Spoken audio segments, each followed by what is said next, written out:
Get involved, 20146. That's your SMS line at Metropol TVKE across all your social media platforms. Thank you very much for waking up with us. Yes, this morning.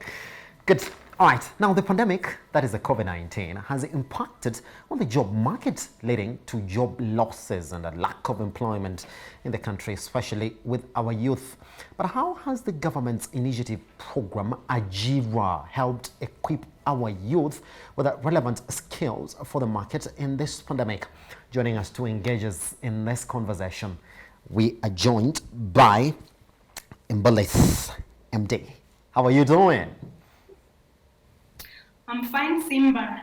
Happy to have you around.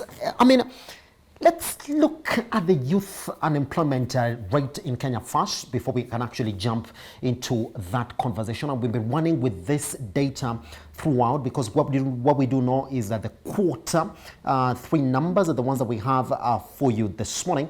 Even if we can actually just jump to that data, so we can actually look at it. Good. That's exactly where we are in terms of the unemployment rate by age cohorts in quarter three of 2020. You're going to find that 20 to 24 is the one that carries the majority of the unemployment rate in the country, and you can actually see how it trickles down all the way to 30 to 34, and we're leaving it there because the government of Kenya recognizes a youth as somebody who's below 35 years of age. Good.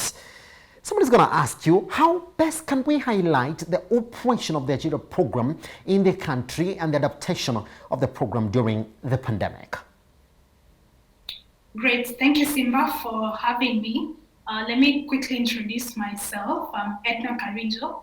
I'm a public policy specialist and the program manager at Immobilis. It's a pleasure being here. So you've mentioned some statistics, and let me just quickly give you a brief overview of the Ajira program before we get into the operationalization. Yes. So the program was kickstarted back in 2016 by the government through the Ministry of ICT, Innovation and Youth Affairs, basically to be able to introduce young people to digital and digitally enabled work. So we normally do this by providing them the tools, training and mentorship to be able to access online work and to be able to earn a decent wage from digital and digitally enabled work. Yes. So when it comes to operationalization in light of the current pandemic, so as Immobilis, we are mandated with operationalizing Ajira Youth Empowerment Centers across the country. These centers are spaces that any young person can access, be able to access internet for free, be able to access training and mentorship for free, and be able to access the infrastructure as well to be able to work online. Yes. During this pandemic, we've adapted. So we've taken the Ajira training virtual. So right now, the training sessions are happening virtually via Zoom. Young people can still visit the centers, keeping the safety health guidelines in place, social distancing, wearing masks, and we're also operating at 1/3 capacity. So young people can still visit the centers, but learn virtually. And we'll get into the details. I'll explain more about the virtual training and mentorship that the young people can be able to access. Pretty much, Edna. So let's understand. I mean, has it changed the Ajira program as we got into the COVID-19 pandemic? The same skills pre-COVID, are they the same skills that the youth now need to sort of survive within the COVID-19 pandemic? Yes, things have changed, and you've rightly put it.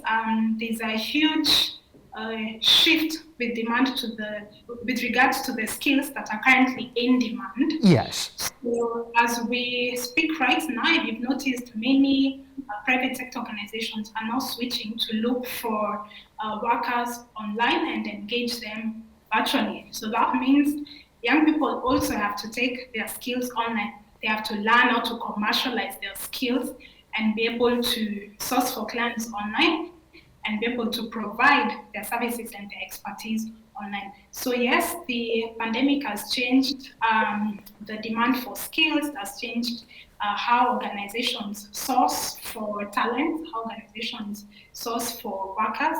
So for example, if you look at local platforms which engage blue-collar workers, for example, Link, I don't know, Simba, if you've engaged some of these platforms. Yes. They're currently going big because young people are taking their skills online and you're able to source for work online and commercialize your skill.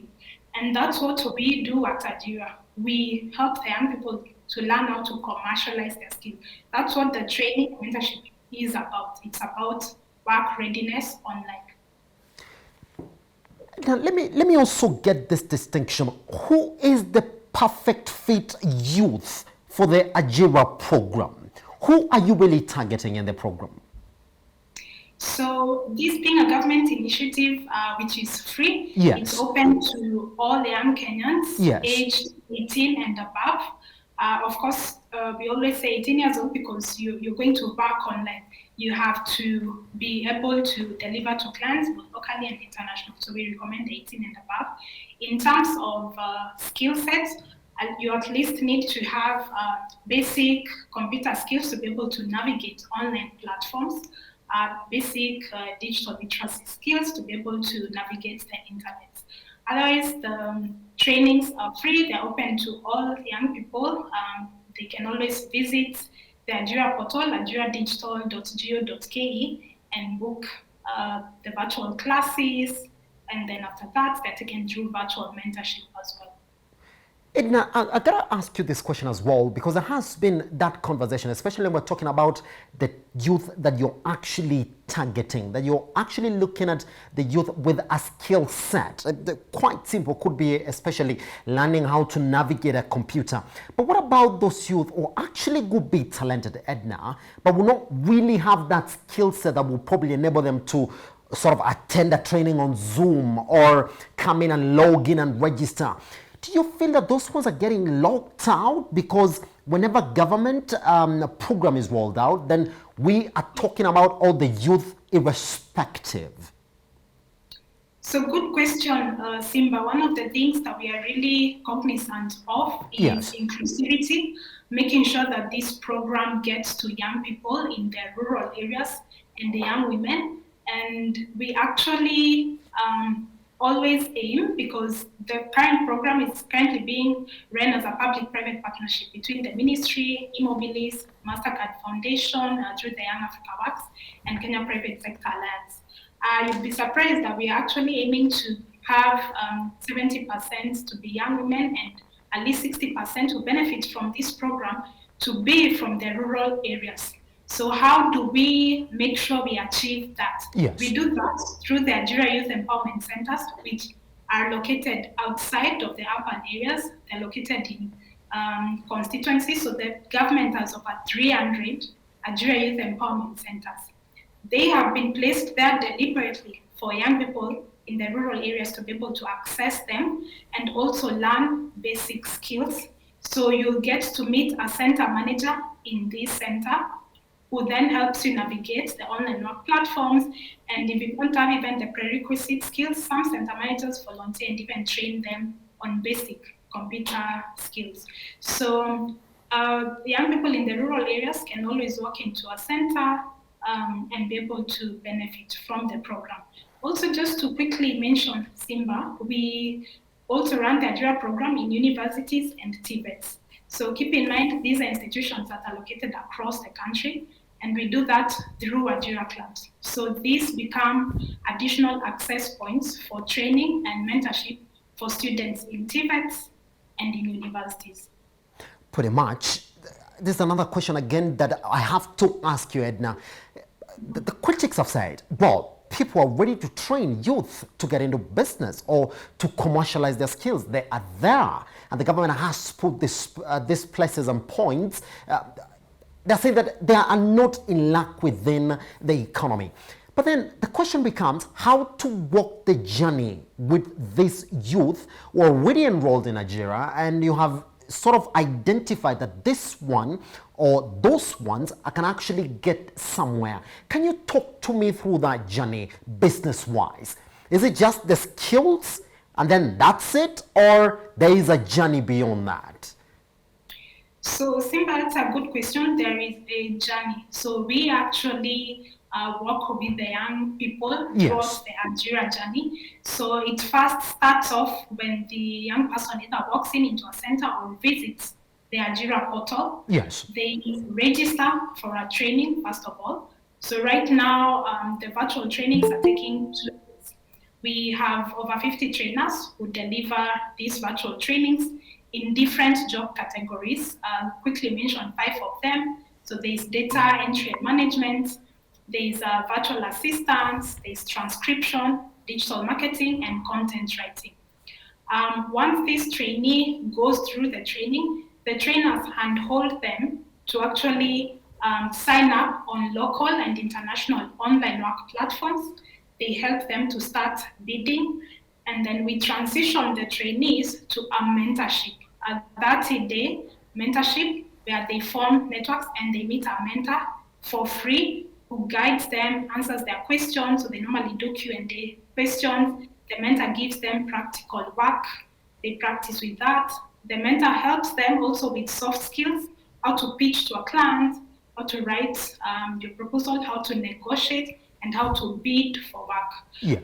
Also, just to quickly mention, the Kenya Private Sector Alliance also handles the demand side of the Algeria program. So their role is to catalyze the demand side for both the private sector and the public sector. So as we speak right now, the public sector is already offering work through the judiciary. And for the private sector, we have the local companies that the Algeria program has reached out to for them to provide online work linkages for these trainees.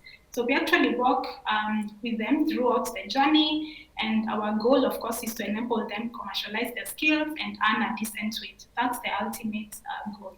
I like how you ended that that's the ultimate goal for them to earn a decent living. Are you optimistic that throughout the time that you've been a program manager at Algeria, is there hope that this process is working for majority of the youth that come to you for these skills? There is hope, Simba. There is hope, and that's why right now we are scaling the program countrywide through this public-private partnership between the government, Immobilis, KEPSA, and through the support of the Mastercard Foundation through the Young Africa Work. We have seen a lot of success stories. It's very motivating when a young person comes forward and says, my mentor helped me bid for work. I'm now earning 10,000 shillings, 20,000 shillings. I wrote an article, one-page article, a client paid me $20. That's something these young people never imagined they could get from online work and from digital and digitally enabled platforms. So yes, online work is work, and we're very confident that digital and digitally enabled jobs can help young people earn a living. Let's talk about the programs that you actually expose this youth to in Algeria as well. And now you would agree with me that the biggest blame, especially that we have for majority of the learning institutions in the countries that we've been blamed, that we don't have youth who are market ready. Talk to me, are these programs that they're coming to get from you market based? Is there a promise that indeed there is a place for you if we expose you to these areas in the market? Yeah, good question, and very valid point. So one of the reasons why Algeria was launched and initiated was because of the unemployment rate and the mismatch between the skills demand and the lack of jobs. So Algeria comes to bridge that gap by providing these youth with work readiness skills. Yes. So we help complement the current education system. Algeria is not here to replace any formal education. Algeria complements you, such that if you go to school and you're an accountant, for example, you graduate with a degree in accountancy, you can be able to take that skill online by becoming a virtual assistant who sources for organizations that need your skill, and then you get paid. So you've not changed your career. We've simply taught you how to commercialize your accountancy skills. Same case for transcription, for example. You don't have to rely on offline work. We show you how to commercialize that skill. So a JIRA program complements the current gaps that we are seeing in terms of work readiness and industry-driven skills. Are we expecting to see a couple of more partnerships that are going to sort of widen the touch and reach of this JIRA program anytime coming soon? Yes, Simba. In fact, that's one of the things the government is really keen on, to look in as many organizations, especially that are providing work, local organizations that are providing work and can be able to grow this demand, so that all the tens of thousands and hundreds of thousands of youth that we aim to reach through training can be able to transition to this online work. So yes, we are really encouraging private sector organizations and the public sector to start providing digital work to these young people. Lastly, Edna, as we clear this conversation, talk to me. Has the COVID-19 pandemic really sort of cut back the efficiency at which you would operate?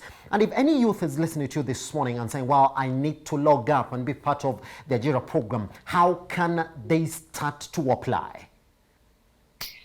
Great. So any young person who would like to benefit from the JIRA program, which is a free initiative from the government of Kenya, please visit ajiradigital.go.ke. ajiradigital.go.ke for one of our virtual classes. They're absolutely free. We will handhold you through the training. We will help you for you to be able to earn a decent wage. So yeah, we look forward to having as many benefits from the program. Pretty much. Edna Karijo, Program Manager in Belize, thank you very much for joining us here on A Business I Am this morning to have this very important conversation. Thank you, Justin. Thank you for having me. Anytime. We take a short break.